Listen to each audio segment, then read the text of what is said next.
در شرکت‌ها در هر گوشه از جهان باید ایمنی در کار را با هدف صفر حادثه رعایت کرد.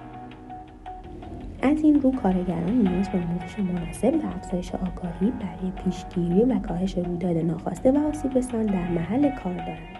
حادثه در محیط کار اتفاق بیفتد لازم است با بررسی دقیق اعمال و شرایط ناایمن کارگران را از فعالیت‌های ناایمن و خطرآمیز که می‌تواند سلامتی و زندگی آنها را تهدید نماید آگاه کرد تا چنین حوادثی دوباره تکرار نشود.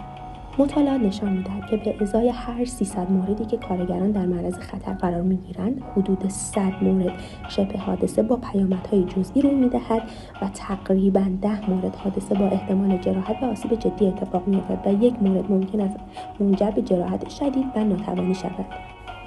با آموزش مناسب کارگران حوادث شغلی را کاهش دهید و از آسیب آنها و هدر رفتن منابع مالی شرکت جلوگیری کنید. پردیس مدیریت، محیط زیست و بهداشت آماده ارائه خدمات آموزشی متناسب با خطرات محیط کار و درخواست شما میباشد. با ما در ارتباط باشید.